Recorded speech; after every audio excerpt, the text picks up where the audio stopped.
It was around 8 PM UK time last night when someone sent me the shocking news that Charlie Kirk had been shot during a debate at the University of Utah. Shortly after, I witnessed the utterly horrific close-up footage of his murder as it did the rounds on social media, and I've been struggling to process what happened ever since. Let me be clear, the murder of Charlie Kirk is an attack on free speech, democracy, and the free exchange of ideas. For so long, the West has fought to maintain a culture where open debate and discussion in public is a cherished value, and those who wish to participate in it can feel safe to do so, including when they have ideas and values that subjectively offend others. We fought a war against fascism in the 20th century, and millions of people died as a result of defending these ideals. Now, our very academic institutions that are supposed to be safe havens for such a cherished freedom have become targets for violence and suppression of speech. Charlie Kirk openly wasn't vegan, and even debated a number of people on this, badly. But the celebration of his murder by deranged and hateful apologists for far-left fascism has created fertile breeding ground for a world in which people with controversial opinions, such as ours as animal rights activists, come under threat. To all the vegans listening to this who think it stops here, just remember, you are Charlie Kirk to millions of people. You are a person who challenges deep-rooted cultural values and holds a position that others find contentious and disagreeable. You are an activist, a cultural commentator, expressing your ideas in hope of a better world. Reaction to Charlie's death online has been mixed, but among the many hateful people cheering for Charlie's death are, unfortunately, a handful of animal rights activists, people from my own community.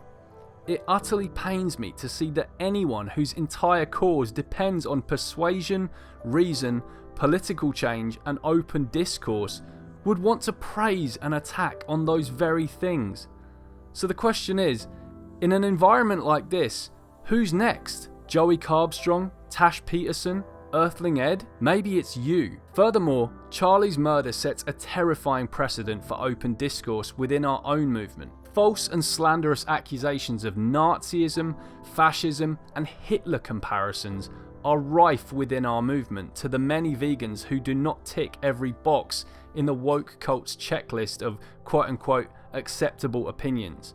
And this is the very slander that resulted in Charlie's murder. We have to do something as a movement and as a society to put a stop to this utterly hateful, hysterical and unhinged rhetoric that has resulted in the murder of a man innocent of these accusations. Like those of us falsely accused of it inside the animal rights movement, Charlie was deeply opposed to fascism and was an advocate of free speech, a critic of anti-Semitism, and worked peacefully alongside people of all sexualities and races within his cause. The actual fascists have exposed their true colours in light of this violent and bloody murder. I've followed Charlie Kirk on social media for a number of years now because I love how he challenged the very thing that killed him, going out in public to espouse unpopular opinions and push a facts over feelings narrative. Nevertheless, I disagreed with Charlie on a whole number of issues. I'm a vegan, an anti-natalist, a supporter of gay marriage and adoption, a firm advocate of free healthcare,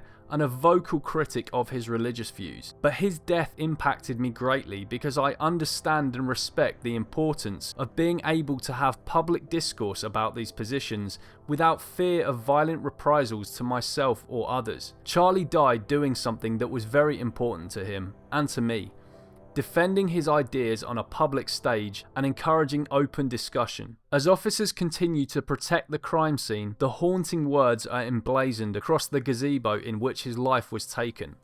Prove me wrong. Yesterday, someone decided not to engage in peaceful discussion and prove him wrong. Instead, they decided to violently rob him of his life in front of his own wife and children, before fleeing like a coward into the shadows. Charlie was murdered for nothing more than exercising his First Amendment right. The evil coward who robbed him of that has values incompatible with a free society, and they must face the full force of the law. So, as an animal rights activist, why is someone like Charlie Kirk's tragic murder so significant to me? Because despite our many differences, the lethal attack on Charlie Kirk was an attack on the very values I hold dear: free speech, freedom of thought, open dialogue, and the right to offend.